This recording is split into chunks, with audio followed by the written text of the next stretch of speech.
been here in the theater of Ephesus. This would have been the main theater of the largest city in Asia Minor during the time of the New Testament. It seats 20 to 25,000 people.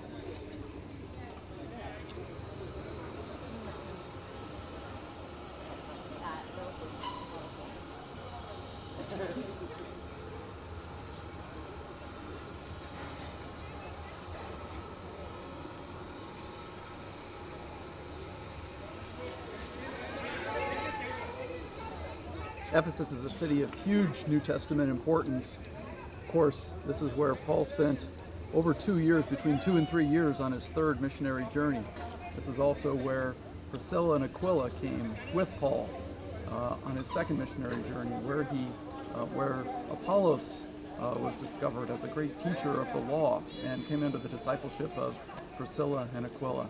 And here in this theater, this is where the silversmith riot occurred in Acts chapter 19, where the silversmiths were all concerned about the successful preaching of the gospel and how it was destroying the industry of the temple of Artemis, with all the silversmiths creating shrines and other offerings.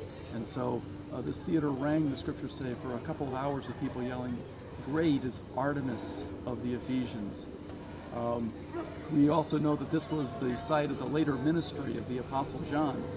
In this area we have his burial site.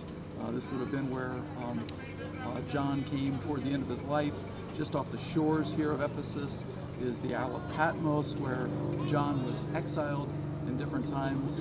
The young disciple Timothy pastored the church in this town. For those of you who are worried about young pastors taking on difficult ministries, Timothy was a young man pastoring the church in the largest city in Asia Minor. So this is where Paul says, "Don't let anyone look down on you because of your youth."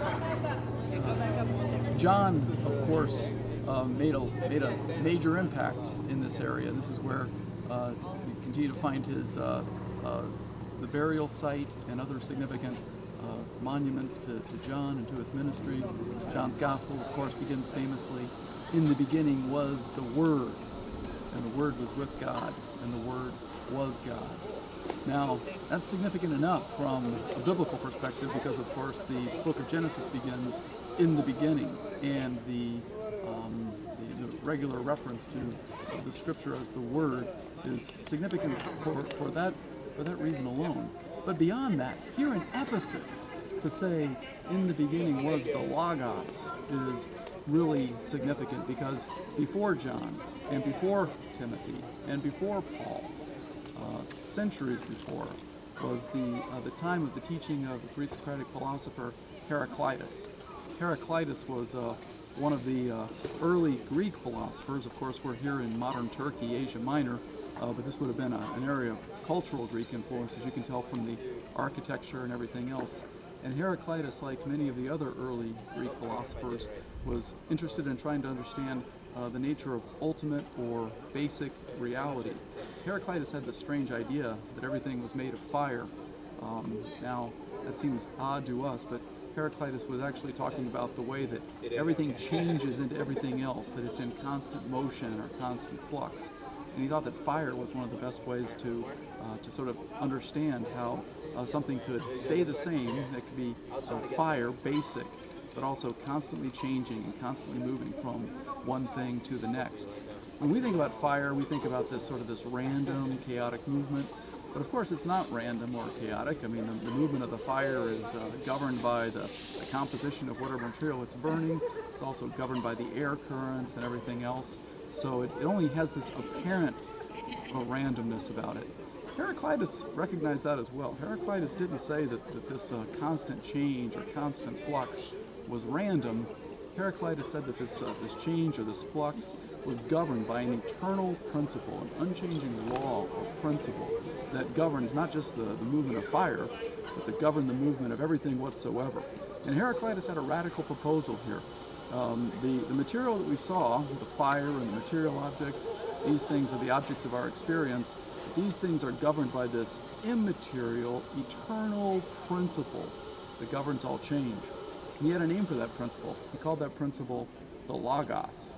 So Ephesus for centuries had understood the Logos as this eternal principle that guides, directs, governs all things. So when John comes along and says, in the beginning was the Logos, the Ephesians would have said, sure, we've known that our whole lives. And the Logos was with God. And they said, oh, you're one of those religious types. You're one of those folks who understands God's relationship to these eternal principles somehow. But then he finishes it off and he says, and the Logos was God.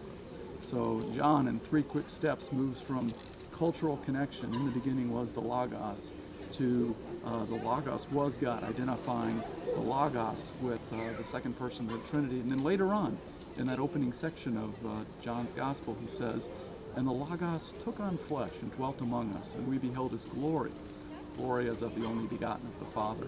And so John introduces his Gospel in a way that's culturally significant, culturally relevant, but drives to the central understanding that Jesus is the eternal principle taken on flesh, dwelling among us, continuing to control and direct and master all things.